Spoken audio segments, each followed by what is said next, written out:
ఒకటి ఉత్తరాఖండ్, రెండోది ఛత్తీస్గఢ్, మూడోది జార్ఖండ్. ఈ 3 రాష్ట్రాల నిర్మాణం కూడా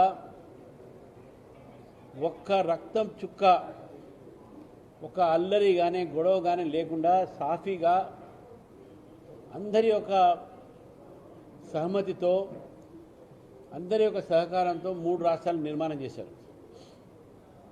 కాంగ్రెస్ పార్టీ ఆ రోజు ఉమ్మడి రాష్ట్రాన్ని పరిపాలించే సమయంలో, తెలంగాణ కోసము మనం పోరాడుతున్న సమయంలో, పోరాడుతున్నటువంటి ఒక నేపథ్యంలో కాంగ్రెస్ పార్టీ ఆలస్యంగా చేసి అనేక మంది యువకులు ఆత్మహత్యలకు గురయ్యారు, ఆత్మ ఆహుతులు ఇచ్చుకున్నారు. గతంలో కూడా కాంగ్రెస్ పార్టీ వలన తెలంగాణ పోరాటంలో వేలాది మంది విద్యార్థులు, యువకులు వాళ్ళ ప్రాణ త్యాగాలు చేశారు, పోలీసు తూటాలకు చనిపోయారు.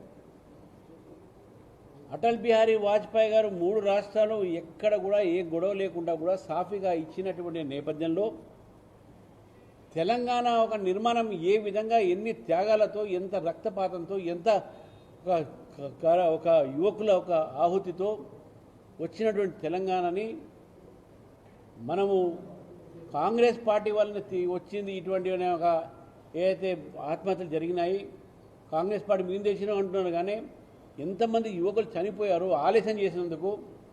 ఒకవైపు చిదంబరం ఆ రోజు అనౌన్స్ చేసిన తర్వాత మళ్ళీ దానికి యూటర్న్ తీసుకున్న తర్వాత కాంగ్రెస్ పార్టీ అప్పుడు కూడా అనేక మంది చనిపోవడం జరిగింది. మరి ఈ నేపథ్యంలో మా ఒక ఎంపీ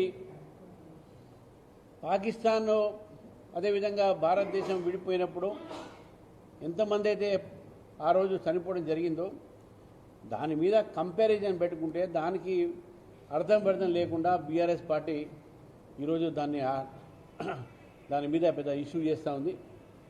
వారు మాట్లాడే ఈ నేపథ్యంలో మాట్లాడారు. ఇది ఆలోచించాల్సిన అవసరం ఉంది. వాళ్ళు ఏదో ఆయన మాట్లాడగానే పట్టుకొని దానికి కోతికి బెల్లం చుక్క, బెల్లమా కొబ్బరి, కోతికి కొబ్బరి చొక్కినట్టు ఒంటికాల మీద ఏదో మాట్లాడుతూ పోతున్నారు. తెలంగాణలో మేము తెలంగాణ ఉద్యమంలో భారతీయ జనతా పార్టీ కూడా జేఏసీలో భాగం. భారతీయ జనతా పార్టీ లేకుంటే అసలు తెలంగాణ వచ్చేదా? సుష్మా స్వరాజ్ గారు ఆ రోజు, రాజ్నాథ్ సింగ్ గారు పార్లమెంట్లో, లోక్సభలో మీ ఉన్న ఎంపీలు ఇద్దరు లేరు. మీరు అక్కడ మీ పార్టీ నాయకుడు లేడు, ఇప్పుడు నాయకురాలు అక్కడ వెళ్ళిపోయింది కాంగ్రెస్, ఆమె లేరు, ఇద్దరు ఇప్పుడుదే పార్లమెంట్ లేరు. అప్పుడు ఉన్నప్పుడు కూడా అటెండ్ కాలేదు. కాబట్టి మీరు భారతీయ జనతా పార్టీ నాయకులు మాట్లాడిన దాని పెద్ద భూతదం పెట్టుకొని చూసి మా మీద తప్పుడు ప్రచారం చేసినప్పుడు ఆపండి. వారు ఏదైతే నేపథ్యం చెప్పారో దాని మీద మనం మాట్లాడాలి. కానీ ఇవన్నీ కూడా దాన్ని పట్టుకొని ఇట్లా మాట్లాడిన అట్లా మాట్లాడిన అనేది చాలా తప్పు. ఇది క్లారిఫికేషన్ కోసం మీకు చెప్తా ఉన్నాను.